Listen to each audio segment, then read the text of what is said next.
Kasih karunia dan damai sejahtera Allah Bapa kita dan anaknya Tuhan Yesus Kristus menyertai saudara. Amin. Shalom, saudara-saudari yang terkasih di dalam nama Tuhan Yesus Kristus. Senang bisa menyapa saudara di tempat saudara berada hari ini. Dalam dimensi yang berbeda tetapi dalam dunia yang sama. Sebagai insan yang diciptakan untuk Tuhan, sebelum kita melakukan rangkaian aktivitas kita pada hari ini, marilah kita mengawalinya dengan mendengarkan firman Tuhan. Renungan kita pada hari ini tertulis pada Wahyu 1 ayat 8 yang isinya aku adalah Alfa dan Omega. Firman Tuhan Allah yang ada dan yang sudah ada dan yang akan datang, yang Maha Kuasa. Terima kasih, demikian firman Tuhan. Shalom.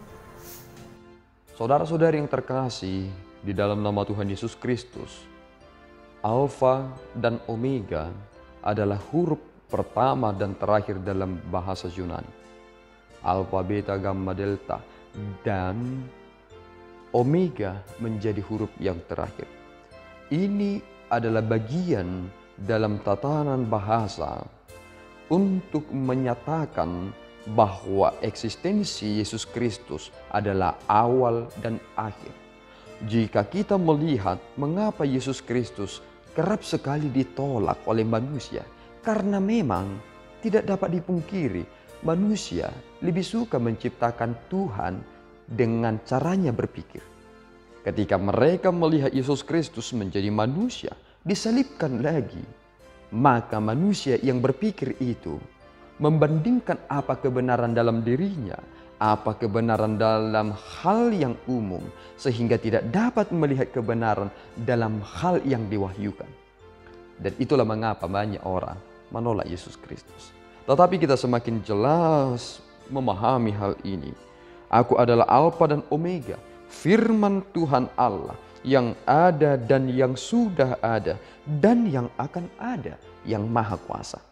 Sehingga ketika Yesus Kristus menyatakan wahyu ini kepada Yohanes, ini menjadi dorongan yang kuat kepada gereja yang tetap eksis hingga saat ini.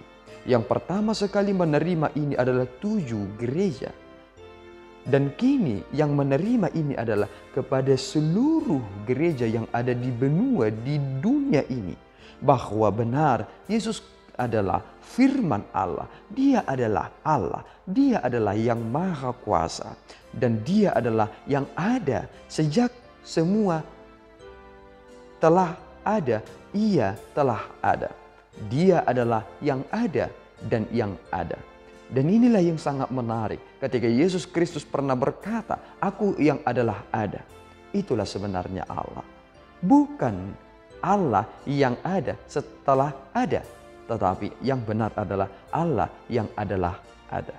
Oleh karena itu saudaraku yang terkasih, kita hidup sekarang ini berada di dalam tuntunan firman Tuhan.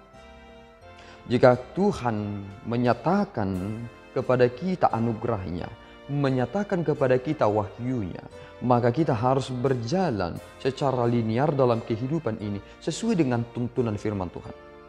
Mengapa kita lebih cenderung mempelajari sesuatu hal yang bersifat relatif?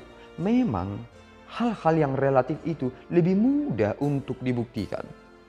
Ketika seseorang ingin melihat hubungan sebab akibat dan menjadikan itu sebagai bentuk untuk meneliti dalam aspek kehidupan manusia, para ilmuwan memang menggunakan binatang, kita katakan seperti tikus, dibeda, dipelajari, dan kemudian membuat suatu hal apa yang hampir serupa dengan manusia.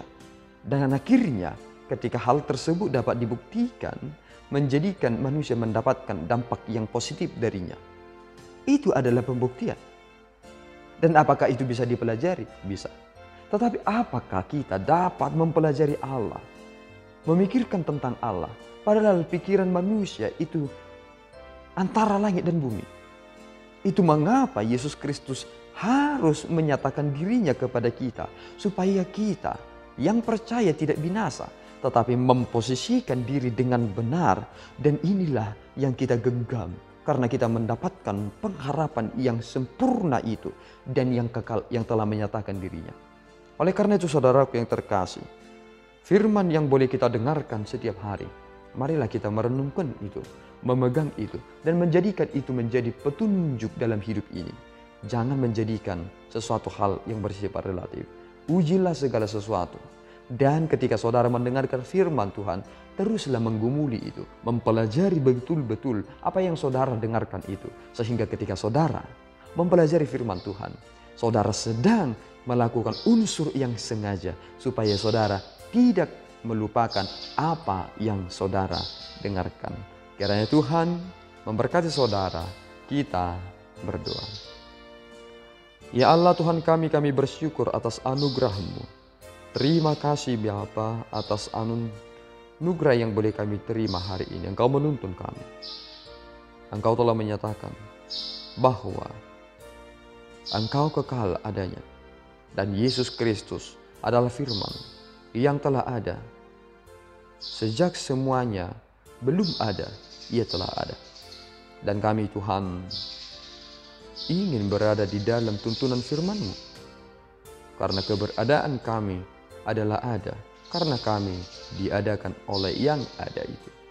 Pelihara kami Bapa, supaya kami takut akan Engkau, menjadi pribadi yang berkualitas dalam perjalanan hidup kami.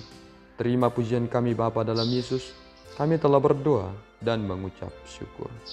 Anugerah Tuhan kita Yesus Kristus, kasih setia Allah Bapa, dan persekutuan Roh Kudus menyertai saudara. Amin. Tuhan Yesus memberkati.